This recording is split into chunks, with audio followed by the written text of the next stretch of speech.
Hello friends, welcome to Jeevanya's kitchen. Friends, இன்றைக்கி நம்ம ரொம்ப டேஸ்டியான மொச்சப்பருப்பு குழம்பு எப்படி செய்கிறதுன்னு பார்க்க போகிறோம். இந்த குழம்போட வத்தல், வடாம் இல்லைனா கூட்டு பொரியல் வச்சு சாப்பிடும்போது டேஸ்ட்டு ரொம்ப அருமையாக இருக்கும். செய்கிறதும் ரொம்பவே சுலபந்தான். இதை எப்படி செய்கிறது அப்படிங்கிறத பார்க்குறதுக்கு முன்னாடி நம்ம சேனல் ஜீவன்யாஸ் கிச்சனை மறக்காமல் சப்ஸ்கிரைப் பண்ணி பக்கத்தில் இருக்க பெல் சிம்பிளையும் கிளிக் பண்ணிக்கோங்க. இது செய்கிறதுக்கு நான் இன்றைக்கி 1 கப் அளவுக்கு பச்சை மொச்சப்பருப்பு எடுத்திருக்கேன். இப்போ சீசன் டைம் அப்படிங்கிறதுனால நமக்கு ஃப்ரெஷ்ஷாக கிடைக்கும். அதை அப்படியே யூஸ் பண்ணிக்கலாம். ஒருவேளை நீங்கள் காஞ்ச பருப்பு யூஸ் பண்ணுறீங்க அப்படின்னா அதை ஒரு 8 மணி நேரத்துக்கு ஊற வச்சுட்டு அதுக்கப்புறமா வேக வச்சு யூஸ் பண்ணிக்கோங்க. ஃபஸ்ட்டு இந்த குழம்புக்கு ஒரு மசாலா ரெடி பண்ணிக்கலாம். அதுக்கு ஸ்டவ்வில் ஒரு கடாய் வச்சுட்டு அதில் 1 டீஸ்பூன் எண்ணெய் சேர்த்துக்கிறேன். எண்ணெய் சூடானதும் இதில் 1/2 டீஸ்பூன் மிளகு, 1/2 டீஸ்பூன் சீரகம், 1/4 டீஸ்பூன் வெந்தயம், ஒரு சின்ன துண்டு பெருங்காயம் சேர்த்துக்கிறேன். சேர்த்துட்டு ஸ்டவ் லோ ஃப்ளேமில் வச்சுட்டு வெந்தயமும் சீரகமும் கருகாத அளவுக்கு இதை வறுத்துக்கலாம். பாருங்கள், எல்லாமே நல்லா வறுபட்டு செவந்து வந்திருக்கு. இப்போ இதில் மீடியம் சைஸில் ஒரு வெங்காயத்தை கட் பண்ணி வச்சுருக்கேன், அதை சேர்த்துக்கிறேன். கூடவே கொஞ்சமாக கருவேப்பிலையும் சேர்த்துக்கிறேன். சேர்த்துட்டு ஸ்டவ்வை மிதமான தீயிலேயே வச்சுட்டு வெங்காயம் சாஃப்டாகிற அளவுக்கு இதை வதக்கிக்கலாம். பாருங்கள், வெங்காயம் நல்லா வதங்கி கண்ணாடி பதம் வந்துருச்சு. இப்போ இதில் 2 தக்காளியை கட் பண்ணி சேர்த்துக்கிறேன். சேர்த்துட்டு தக்காளி நல்லா சாஃப்டாகி வேகிற அளவுக்கு இதை வதக்கினா போதும். ரொம்ப குழையணும் அப்படிங்கிற அவசியம் கிடையாது.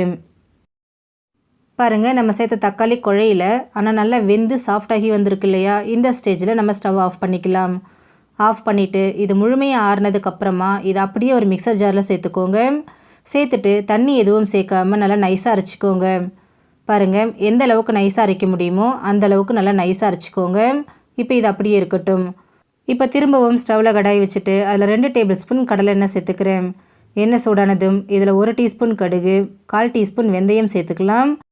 தாளிதம் நல்லா பொரிஞ்சு வந்ததும் இது கூட 1/4 கப் அளவுக்கு பூண்டு, 1/2 கப் அளவுக்கு கட் பண்ணின சின்ன வெங்காயம் சேர்த்துக்கிறேன். உங்ககிட்ட சின்ன வெங்காயம் இல்லைன்னா மீடியம் சைஸில் ஒரு பெரிய வெங்காயத்தை கட் பண்ணி சேர்த்துக்கோங்க. இப்போ இது கூடவே கொஞ்சமாக கருவேப்பிலையும் சேர்த்துட்டு வெங்காயம் நல்லா சாஃப்டாகிற அளவுக்கு இதை வதக்கிக்கோங்க. பாருங்கள், வெங்காயம் நல்லா வதங்கி சாஃப்டாகி கண்ணாடி பதம் வந்துருச்சு. இப்போ இது கூட 1/4 டீஸ்பூன் மஞ்சள் தூள், 1 டேபிள் ஸ்பூன் தனி மிளகாய் தூள், 2 டேபிள் ஸ்பூன் மல்லித்தூள், 1 டீஸ்பூன் உப்பு சேர்த்துக்கிறேன். சேர்த்துட்டு ஸ்டவ்வை லோ ஃப்ளேமில் வச்சுட்டு இது எல்லாத்தையும் நல்லா கலந்து கொடுங்க. அந்த மசாலா எல்லாம் எண்ணெயிலேயே நல்லா வேகட்டும். பாருங்கள், மசாலா எல்லாமே எண்ணெயிலேயே நல்லா வெந்து வந்துருச்சு. இப்போ இது கூட நம்ம அரைச்சி வச்சுருக்கோம் இல்லைங்களா மசாலா பேஸ்ட், அதை சேர்த்துக்கலாம். கூடவே மிக்சர் ஜாரில் கொஞ்சமாக தண்ணி விட்டு அலசி அதையும் சேர்த்துக்கிறேன். சேர்த்துட்டு இது எல்லாத்தையும் நல்லா கலந்துக்கலாம். நம்ம மசாலாவை வறுத்துட்டு தான் அரைச்சிருக்கிறோம், அதனால் ரொம்ப நேரம் வதக்கணுங்கிற அவசியம் கிடையாது. எல்லாமே நல்லா ஒன்று சேர்ந்து வந்தால் போதும். இப்போ இது கூட நம்ம எடுத்து வச்சுருக்கிற மொச்சப்பருப்பை சேர்த்துக்கலாம். சேர்த்துட்டு இதையும் ஒரு தடவை நல்லா கலந்து விடுங்க. அந்த மசாலாவோட நல்லா ஒன்று சேர்ந்து வரட்டும். பாருங்கள், இந்த அளவுக்கு நல்லா மிக்ஸ் பண்ணிக்கோங்க. இப்போ இதில் தண்ணி சேர்த்துக்கலாம். நான் 2 கப் அளவுக்கு தண்ணி சேர்த்துக்கிறேன். சேர்த்துட்டு இது எல்லாத்தையும் ஒரு தடவை நல்லா கலந்து விடுங்க. ரொம்ப தண்ணி சேர்க்க வேணாம், கரெக்டாக சேர்த்தா போதும். இப்போ இதை மூடி போட்டுட்டு ஒரு 5 நிமிஷம் மிதமான தீயிலேயே இதை வேக விடலாம். பாருங்கள், ஒரு 5 நிமிஷம் ஆயிடுச்சு. நம்ம சேர்த்த மொச்சப்பருப்பு ஓரளவுக்கு வெந்து குழம்பும் ஓரளவுக்கு திக்காகி வந்திருக்கு. பாருங்கள், அந்த மசாலாவோட பச்சை வாசனை எல்லாமே முழுமையாக போயிடுச்சு. கரெக்டான கன்சிஸ்டன்சியில் இருக்குது. இப்போ இதில் ஒரு நெல்லிக்காய் சைஸ் புளியை 1/2 கப் தண்ணியில் கரைச்சி வச்சுருக்கேன், அதை சேர்த்துக்கிறேன். கூடவே 1 டீஸ்பூன் அளவுக்கு வெல்லம் சேர்த்துக்கிறேன். நீங்கள் வெல்லத்துக்கு பதிலாக நாட்டு சக்கரை இல்லை சக்கரை கூட சேர்த்துக்கலாம். சேர்த்துட்டு இது எல்லாத்தையும் நல்லா ஒரு தடவை கலந்து விடுங்க. நம்ம இந்த மாதிரி வெல்லம் சேர்க்கறதுனால நமக்கு டேஸ்ட்டை பேலன்ஸ் பண்ணி கொடுக்கும்.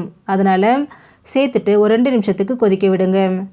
நல்லா கொதி வந்ததுக்கு அப்புறமா ஸ்டவ் லோ ஃப்ளேமில் வச்சுட்டு இதை மூடி போட்டுட்டு ஒரு 10 நிமிஷம் குக் பண்ணிக்கலாம். பாருங்கள், 10 நிமிஷம் ஆயிடுச்சு. குழம்பு பாருங்கள் நல்லா கொதிச்சு எண்ணெய் எல்லாம் முழுமையாக பிரிஞ்சு வந்திருக்கு. நம்ம சேர்த்த பருப்பும் நல்லா வெந்து வந்திருக்கு. இந்த ஸ்டேஜில் இதில் ஃப்ரெஷ்ஷான கருவேப்பிலை கொஞ்சம் சேர்த்துக்கிறேன். கூடவே கொஞ்சமாக பொடியை நறுக்கின மல்லி இலையும் சேர்த்துக்கிறேன். சேர்த்துட்டு இதை ஒரு தடவை நல்லா இந்த மாதிரி கலந்து விடுங்க. கலந்ததுக்கப்புறமா கடைசியாக இதில் 1 டீஸ்பூன் அளவுக்கு கடலை எண்ணெய் சேர்த்துக்கிறேன். இந்த மாதிரி கடைசியாக எண்ணெய் சேர்த்து பரிமாறும் போது அந்த எண்ணெய் வாசனையோடு சாப்பிட்றதுக்கு ரொம்பவே டேஸ்டியாக இருக்கும். அவ்வளோதான் ஃப்ரெண்ட்ஸ், நீங்களும் இதே போல் மொச்சப்பருப்பு குழம்பு செஞ்சு கொடுங்க. எல்லாருமே விரும்பி சாப்பிடுவாங்க. ஃப்ரெண்ட்ஸ், இந்த வீடியோ உங்களுக்கு பிடிச்சிருந்தா லைக் பண்ணுங்கள், ஷேர் பண்ணுங்கள், கமெண்ட் பண்ணுங்கள். ஜீவன்யாஸ் கிச்சனை சப்ஸ்கிரைப் பண்ணி பக்கத்தில் இருக்க பெல் சிம்பிளையும் மறக்காமல் கிளிக் பண்ணிக்கோங்க. தேங்க்யூ.